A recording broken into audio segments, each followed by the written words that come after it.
In this video, 8 Ducatis on the grid is unfair for the others, says Joan Mir. Pit Beirer addresses friction between Fernandez and Gardner. And I don't want a contract for 2023, says Andrea Dovizioso. My name is Sankalp and this is your Racing News Fix. 2020 World Champion Joan Mir had a hard time in 2021, especially in the qualifying. That meant in the races, he used to get stuck behind the Ducatis and burn his tires trying to get past. That happened with 6 Ducatis on the track, 2 of which were old 2019 spec and mostly started behind Mir. In 2022, there will be 2 more, and to make matters worse, all of them will be GB21s or newer. That might be a huge challenge for the Suzuki rider, especially if their bike doesn't take a big step forwards. Speaking about 8 Ducatis on the track, Joan Mir started. When I see the potential of these bikes, as a rider, I think it's not fair. 8 bikes are not half, but almost half of the entire starting field. In a championship with 6 manufacturers, this is of course something very strange. Stressing on the increased importance of Saturdays due to more potent Ducatis, Mir continued. The qualification will be even more credible for us. It will not only be more difficult to get a victory, but also to get in the second part of the qualification. Further pointing out the threat from the V4 powered bikes, Mir continued. At Ducati, the potential is incredible. It will be very difficult for us if we do not improve. I'm already very worried about that. Aprilia has also taken a very big step, and Honda are also capable of bouncing back. And with many contracts expiring in 2022, riders and their managers will have to take every step very cautiously to make sure they end up on the right bike. Being strongly linked with the Repsol Honda seat, Mir stressed that he will be more patient before he makes any decision regarding the future. Mir concluded, "We'll have to wait a little longer. Things can still change, but they can also stay the same. In my case, we'll wait a little longer because if one of the big names changes, everything can get mixed up." Of course, Suzuki's inability to run and support satellite teams is a huge disadvantage for them. But in order to keep the playing field more even, should there be a limit on the number of bikes a manufacturer can run? Let's chat in the comments below.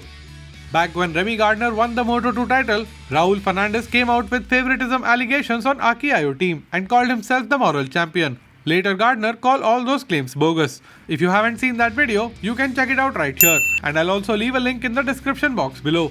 Now, despite Yamaha's attempts, KTM retained and promoted Fernandez alongside Gardner and set themselves up for a repeat of what happened in Moto2. Pit Beirer has now broken silence on the matter and ensured that it is no longer an issue. Pit Beirer said, "When you have 2 fantastic riders who are pursuing the same goal, there is friction. We had to learn this as a group in many disciplines. If you have champions who want to win, they go far. They also try to get the teams on their side. As a manufacturer or as a team, we naturally try to help all our boys. They are like our children to us.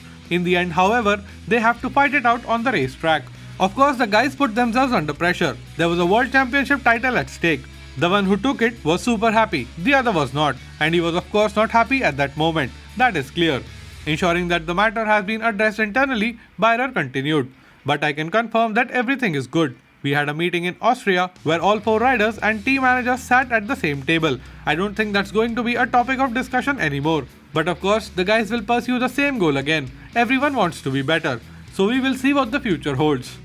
And after the retirement of Valentino Rossi, Andrea Dovizioso is now the oldest rider on the grid.